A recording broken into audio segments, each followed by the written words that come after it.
Մենք ինչ առաջ հարգանքի տուրք մատուցեցինք մեր նահատակներին 93 թվին զոհված, 20 թվին զոհված, 22 թվականին զոհված եւ ես այս մասին շատ եմ խոսում եւ կարծում եմ, որ մեր նահատակների հիշատակը բարձր պահելու լավագույն ձևը ունենալ հնարավորինս զարգացած, հնարավորինս անվտանգ, հնարավորինս բարեկեցիկ, հնարավորինս միջազգային մեծ հեղինակություն ունեցող Հայաստանի Հանրապետություն, հնարավորինս անկախ եւ հնարավորինս հարատև, որովհետեւ մեր պատմությունը ինչ է մեզ ասում, մեր մեծագույն խնդիրը եղել է հետեւյալը, որ մենք աշխարհքաղաքական բարենպաստ պայմանների բերումով ստացել ենք պետություն եւ երբ որ աշխարհքաղաքական պայմանները փոխվել են, մենք կորցրել ենք պետությունը։ Եվ հետեւաբար հիմնականում մեր պետության ձևավորման պատմության ընթացքի վրա մեր ազդեցությունը եղել է նվազագույնը։ Նույնիսկ 1918 թվականին ըստ էության Հայաստանի Հանրապետությունը հռչակվեց Վրաստանում, Թիֆլիսում։ Եվ երկար ժամանակ մեր կառավարությունը չէր գալիս Երևան, որ Հայաստանի Հանրապետությունը կառավարի։ Եվ ըստ էության 1990-91 թվականի process-ներն էլ խորհրդային միության քայքայման հետ են կապված, դա նորմալ է, բնական է։ Բայց մեր մեծագույն խնդիրը իմիջիայլոց 2018 թվականին, երբ որ ես ընտրվել եմ վարչապետ, իմ առանցքային խոսույթը եղել է հետևյալը, որ մենք Հայաստանի Հանրապետությունը պետքա դուրս բերենք պատմական այս ցիկլից, երբ որ մեր պետություն ունենալու եւ պետությունը կորցնելու process-ի վրա մեր ազդեցությունները նվազագույն են։ Մենք պետքա մեր ազդեցությունը մեծացնենք եւ մեր ազդեցությունը ոչ միայն պետքա մեծացնենք, այլև այն պահին, կարակ բացեք նայեք արխիվից։ Ես ասել եմ այն պահին, երբ որ Հայաստանից դուրս կորոշվի, որ Հայաստան պետությունը այլևս դե ֆակտո կամ դե յուրե պետքա գոյություն չունենա, Հայաստանը այդ պահին պետքա ունենա այնքան կամք եւ ուժ, որ կարենա ասի ոչ, Հայաստանի պետությունը գոյություն է ունենալու։ Ինչ որ դուք տեսնում եք 2018 թվականից մինչև այսօր ամբողջը այդ process-ի մասին է։ 2018 թվականից մայիսի 8-ին ես ընտրվել եմ վարչապետ եւ 2018 թվականի մայիսի 9-ից սկսվել է, ավելի շարունակվել է այդ բանավեճը, որտեղ այնպես չի, որ այդ բանավեճը ինձնով է եղել եւ ինձնով է եկել։ Ես մտնել եմ այդ բանավեճի հորձանոթի մեջ, այնպես չի, որ անսպասելիորեն, սպասելիորեն Հայաստան պետությունը գոյություն ունենալու է, թե չէ։ Ես դրա համար եմ անընդհատ ասում, որ իրականում Ղարաբաղի հարցը շատ վաղուց լուծված է եղել, հարցը Հայաստանի հարցն է եղել։ Եվ մեր փոփոխությունը տեղի, բայց այն չի, որ մենք սկզբանե գլխի ենք ընկել, իմացել ենք դա։ Սա շատ կարևոր հանգամանք է։ Ես նույնիսկ չգիտեմ լավ է թե վատ է, որ մենք դա հնդածս ենք շերտ բացելով հասկացել։ Բայց մենք ընդհանրապես հասկացել ենք, որ մեր առջև դրված է Հայաստանի հարցը, Հայաստանի պետության հարցը, Հայաստանի պատմական ցիկլի կրկնության հարցը, եւ մենք պետքա որոշում կայացնենք, մենք մնում ենք այդ ցիկլի մեջ, թե մնում ենք այդ ցիկլից դուրս։ Ես 2022 թվականին երևի ես հիշում եմ իմ աշխատասենյակում մի խորհրդակցություն եմ հրավիրել եւ այդ խորհրդակցությունը ամբողջ եղել է դրա մասին, թե մենք մեր պետության եւ անկախության ճանապարհին հանձնվում ենք, թե չենք հանձնվում։ 2022 թվականին դա եղել է օգոստոս-սեպտեմբերին է եղել այդ խորհրդակցությունը։ Իհարկե բառերը այդպեսին չեն եղել, ես հիմա չեմ կարող բառերը բառացիորեն ինչ եմ ասելի, բայց բովանդակությունը իմաստ եղել այդպեսին։ Իմ մոտ հարց չի եղել, մենք հանձնվում ենք, թե չենք հանձնվում։ Բայց ես հասկացել եմ, որ մենք մի կետի ենք, որ ես միանձնյա առնվազն միանձնյա այդ հարցով որոշում պետքա չկայացնեմ, որովհետև ռիսկերը շատ մեծ էին, որովհետև թվում էր թե հանձնվելը հնարավորինս ամենակարճ եւ ամենատրամաբանական եւ ամենառացիոնալ ճանապարհն է, որովհետեւ առնվազն հանձնվում ենք եւ ավարտվում է դրանով ամեն ինչ։ Եվ շատ մեծ էր իմ ուրախությունը եւ բավարարվածությունը, երբ որ մեր քաղաքական եւ կառավարական թիմը արձանագրեց, որ ոչ, մենք հստակ եւ աներկվա պետք է կանգնենք մեր անկախության ճանապարհին, մեր պետության եւ մեր ինքնիշխանության ճանապարհին։ Եվ մենք այդ օրվանից ոտ ենք դրել այդ ճանապարհին։ Այդ ճանապարհին անցնելով ստացել ենք ահավոր հարվածներ, ծանր կորուստներ ենք ունեցել։ Բայց ես այսօր եկել եմ ձեզ այդ լուրով, որ մենք այդ ճանապարհը ոչ միայն անցել ենք, ոչ միայն անցնում ենք, մենք տեղ ենք հասել այդ ճանապարհին ժողովուրդ, մենք տեղ ենք հասել, մենք անցել ենք այդ դաժան փորձության միջոցով եւ տեղ ենք հասել, ձեր օգնությամբ ենք հասել, ձեր աջակցությամբ ենք հասել, ձեր ըմբռնմամբ ենք հասել։ Ես երեք Վանաձորում էլ ասացի, որ Հայաստանի քաղաքացիները մեզ աջակցել են իրավիճակում, երբ թվում էր թե աջակցություն մենք շուտ ենք եկել, մի քիչ ճիշտ է, շնորհակալ ենք։ Հայաստանի քաղաքացիները մեզ աջակցել են այնպիսի պայմաններում, թվում է թե աջակցությունը հնարավոր չէ։ Եվ ես միշտ հարց եմ տալիս ինձ, իսկ ինչու, ինչն է եղել դրա պատճառը։ Ու իմ պատասխանը միանշանակ է եղել։ Դրա առաջին պատասխանը լեգիտիմությունն է։ Իշխանությունը եղել է լեգիտիմ, իսկ ինչ է նշանակում լեգիտիմ իշխանություն։ Լեգիտիմ իշխանություն նշանակում է օրգանական կապով ժողովրդի հետ կապված իշխանություն։ Դա ինչ է նշանակում։ Դա նշանակում է, որ երբ որ տեսախցիկներ չկան, ոչ մի բան չկան, ի վերջո օրվա վերջում բոլորս անկախ նրանից ինչ որտեղ ենք աշխատում ենք թե չենք աշխատում, պաշտոնյա ենք թե ոչ պաշտոնյա, գնում ենք տուն, նստում ենք, մի բաժակ թե ենք դնում դեմներս ու սկսում ենք մտածել։ Այդ մտածելու ընթացքում զգում ենք ինչ-որ բաներ, իսկ լեգիտիմությունը, օրգանական կապը նշանակում է, որ Հայաստանի քաղաքացիների առնվազն մեծամասնությունը այդ թեյի բաժակի առաջ մտածել է նույնը, ինչ որ մտածել եմ ես, մտածել է նույնը, ինչ որ մտածել են կառավարության եւ կառավարող մեծամասնության անդամները, եւ այդ է միակ պատճառը, որ մենք հասել ենք այս կետին։ Ես ձեզ ուզում եմ անել համարձակ պնդում եւ վստահեցնել ձեզ, որ առաջիկայում եւ ես իմիջիայլոց դա եմ հայտարարել, դա թերևս 2021 թե 2022 թվականներ, էդ էլ հրապարակային է, ազգային ժողովին ամբիոնից ես արեցի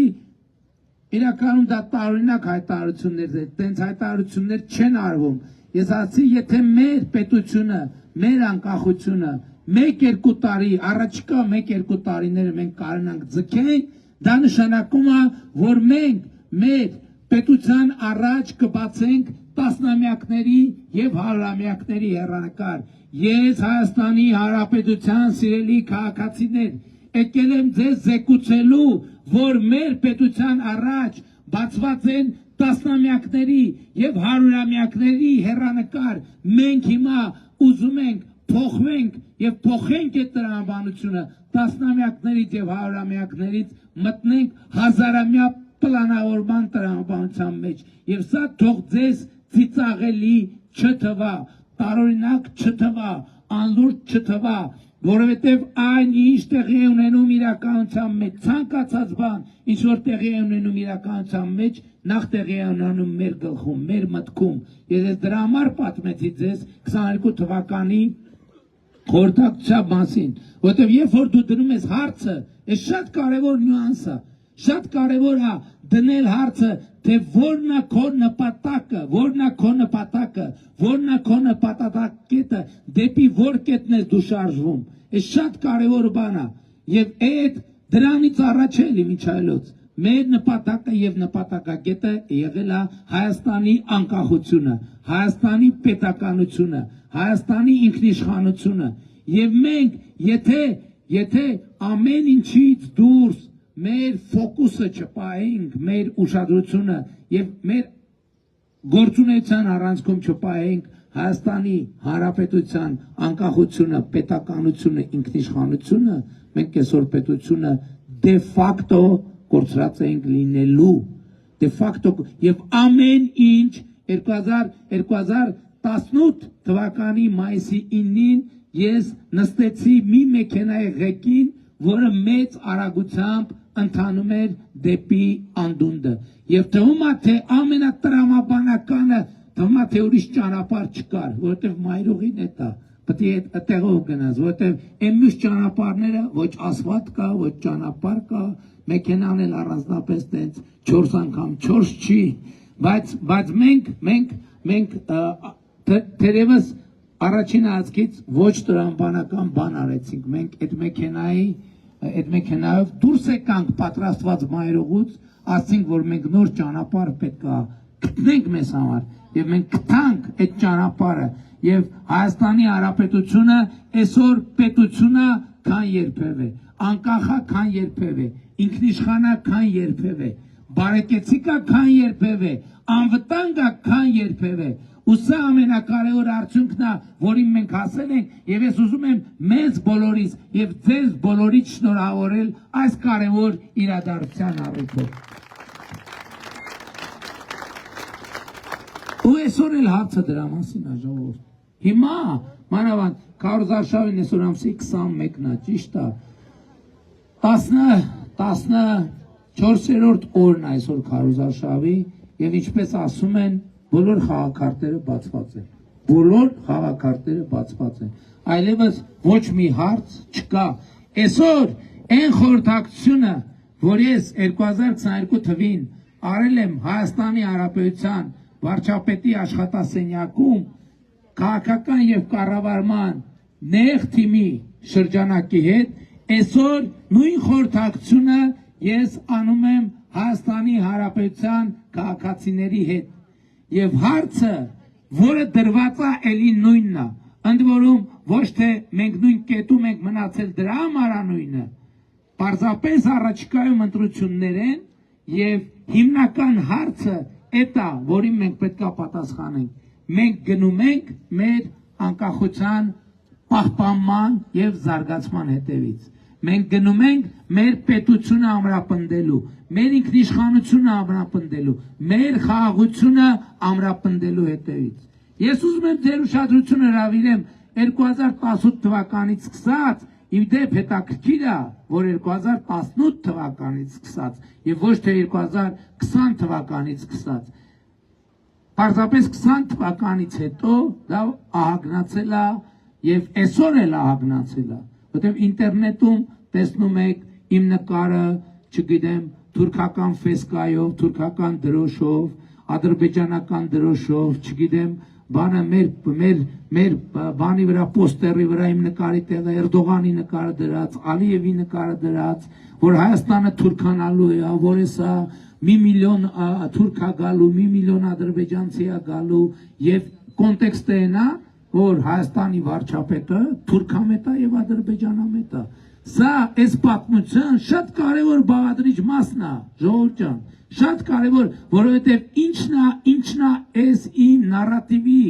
էտիմ ասացի շարունակությունը տարածաշրջանի տրամաբանությամբ։ Եթե ինչա պետք մեզ խաղաղ անկախ լինելու համար, մեզ պետք է խաղաղություն եւ պետություն, որովհետեւ եթե մենք մեր տարածաշրջանում կարողանում ենք առանց արտաքին աջակցության ապրել,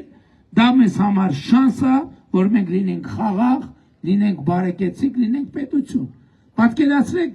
Պատկերացրեք դուք ձեր հարևանների հետ չեք կարող ոչ մի կերպ ապրեք։ Անընդհատ ինչա ձեզ պետք կլինելու, ինչ որ մեկից օգնություն ուզել։ Կլինի դա իրավապահ մարմին, կլինի ուրիշ, չգիտեմ, թաղի բանը,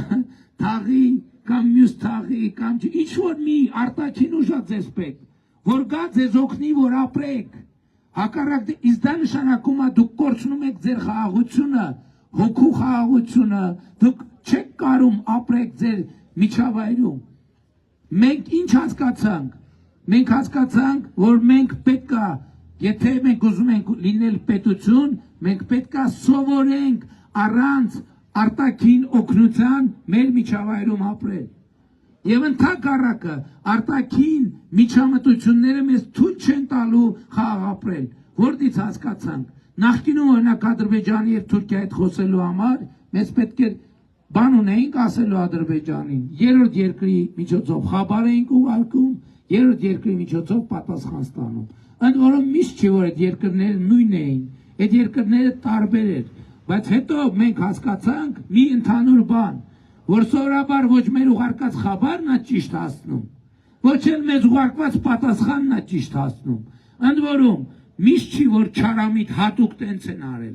որովհետև կան նրբություններ, կա մենթալիտետ, կա տարածաշրջան, որ մարդիկ չեն հասկացել, որտեղ մեզ թվում է մեր մեջ չել առնում, որ մենք ասած ինչ որ բան ենք ասում, թվում է թե բոլորը պետք է հասկանան, բայց եթե կան կարևոր նրբություններ չեն հասկանում,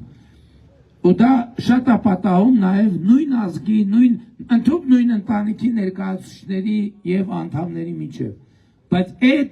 երևույթին մենք առերեսվելով հասկացանք, որ մենք պետքա ուղիղ խոսենք, մենք պետքա ուղիղ խոսենք, եւ ես ձեզ ավելին ասեմ, իմ եզրակացությունը միանշանակ է, 2000 ուրեմն Ղարաբաղի հարցի կարգավորման բանակցային ողջ ընթացքում, ամենայն հարգանքով, միջնորդները միշտ սեղանին դրել են այնպիսի իրավիճակներ, որ լուծումը հնարավոր չլինի, բացառվի, դրել են բառեր, որը 65 տարբեր մեկնաբանություն կունենա, եւ մեր քաղաքական վերնախավը նախկին, միջև միսա չի էլ հասկացել, ես այսօր լսում եմ, թե ինչ են խոսում Ռոբերտ Քոչարյանը, Սերժ Սարգսյանը, մյուսները, եւ սարսափով եմ արձանագրում, որ այդ մարդիկ չեն էլ հասկացել, թե ինչ են խոսում, ինչի հետ են խոսում, ինչի հետ են գործ ունեցել, եւ սա է ամենակարևոր առանձնահատկությունը։ Դրա մասին ես մանրամասներով խոսել եմ, ժամերով քննիչ հանձնաժողովում, ուրիշ տեղերում եւ այլն եւ այդպես շարունակ։ Եվ ես ուրախ եմ, որ մենք այդ կամքը ունեցել ենք, որովհետեւ հակառակ դեպքում մենք այս կետին չենք հասնի, իսկ այս կետը այնա, որ մենք ունենք պետություն, ոչ միայն մենք ունենք պետություն, այլև առաջիկա տասնամյակներում եւ հարյուրամյակներում մեր պետության լինել չլինելը միայն ու միայն մեր որոշելի հարցն է։ Մենք այս ճանապարհը անցել ենք եւ մեր ձեռքերը հասրել ենք մեր ճակատագրի ղեկին։ Այսօր մեր ճակատագրի ղեկը միայն մեր բացառապես մեր ձեռքերում է։ Սա չի նշանակում է, որ մենք դարել ենք բան, ենթադրենք գերտերություն ենք դարել։ Դա չի նշանակում։ Դա նշանակում է, որ մենք կարանք տեսնենք ճանապարհը, կարանք գնահատենք իրավիճակը եւ կարանք ապահովենք մեր հետագա ընթացքը։ Իսկ սրա համար ամենակարևորը առաջիկա ընտրություններում պետք կանգնելն է խաղաղությանը, տեր կանգնելն է պետությանը։ Եվ ես ձեզ բոլորիդ կոչ եմ անում, խնդրում եմ, հորդորում եմ, որ 2026 թվականի հունիսի 7-ին գնաք ընտրական տեղամասեր եւ գործեք հետեւյալ տրամաբանությամբ, տեր կանգնեք խաղաղությանը, քվեարկելով 16-րդ քվեաթերթիկով։ Եվ